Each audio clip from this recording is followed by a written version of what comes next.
Hello കൂട്ടുകാരെ, നമ്മുടെ soft പഞ്ഞി പോലത്തെ നല്ല പൂ പോലത്തെ അപ്പം റെഡി ആയിട്ടുണ്ട്. നമ്മളിത് തയ്യാറാക്കാനായിട്ട് എടുത്തിട്ടുള്ളത് നമ്മുടെ റേഷൻ കടയിൽ നിന്ന് വാങ്ങുന്ന പച്ചരി, പിന്നെ തേങ്ങ, ഒരു നുള്ളുപ്പ്. അപ്പം അരി നമ്മൾ ഒരു 8 മണിക്കൂർ വെള്ളത്തിലിട്ട് കുതിർത്തു. അരി എടുത്തതനുസരിച്ചിട്ട് ആവശ്യത്തിനുള്ള തേങ്ങ ചേർത്ത്. ഞാനിപ്പോൾ കുറച്ച് അരി എടുത്തിട്ടുണ്ടായിരുന്നുള്ളൂ, അപ്പോൾ ഒരു മുറി തേങ്ങയാണ്, കുറച്ച് അപ്പം മതിയായിരുന്നു. ഒരു മുറി തേങ്ങയും ചേർത്ത് ഒരു നുള്ളുപ്പും ഇട്ട് മിക്സിയിൽ നല്ല കുഴമ്പ് പാകത്തിന് നന്നായിട്ട്, നല്ല വെണ്ണ പോലെ അരിയണം അപ്പത്തിനാകുമ്പോൾ, നന്നായിട്ട് അരച്ചെടുത്ത്. അപ്പം ഒരുപാട് വെള്ളം ആകാൻ പാടില്ല, ഇത്തിരി ഒരു തിക്കായിരിക്കണം. അപ്പോൾ ഒരു ഇഡ്ഡലി മാവിൻ്റെ ഒക്കെ ഒരു പരുവം, അല്ല അപ്പത്തിന് ഇച്ചിരി ദോശമാവിൻ്റെ അത്രയും ജ്യൂസ് വേണ്ട, അതിന് ഒത്തിരി കൂടി തിക്കായിരിക്കണം അപ്പത്തിനാകുമ്പോൾ.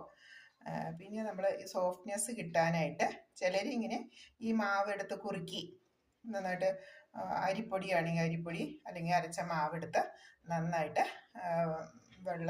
വെള്ളം ലൂസാക്കിയിട്ട് പിന്നെ അത് കുറുക്കിയെടുക്കും. വെള്ളം വറ്റിച്ച്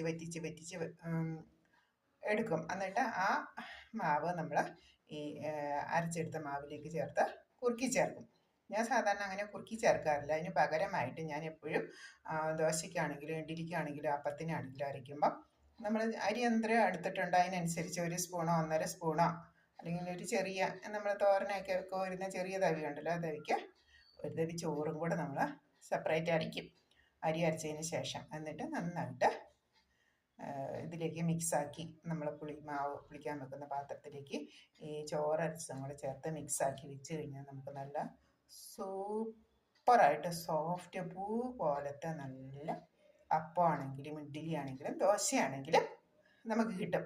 പിന്നെ നമ്മൾ ശ്രദ്ധിക്കേണ്ട കാര്യം, നമ്മളിങ്ങനെ കൂട്ടുമ്പോൾ വെള്ളം അധികം ആവാൻ പാടില്ല. നമ്മൾ മിക്സിയൊക്കെ കഴുകി അധികം മിക്സിയുടെ ജാറ് കഴുകിയിട്ട് അരച്ച ആ വെള്ളം ഉണ്ടാവില്ല, അത് അധികം ചേർക്കരുത്.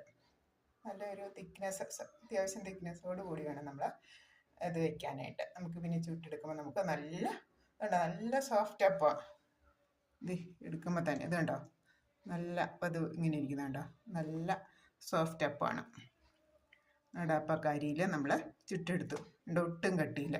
കുട്ടികൾക്കാണെങ്കിലും മുതിർന്നവർക്കാണെങ്കിലും ഒക്കെ ഇഷ്ടം.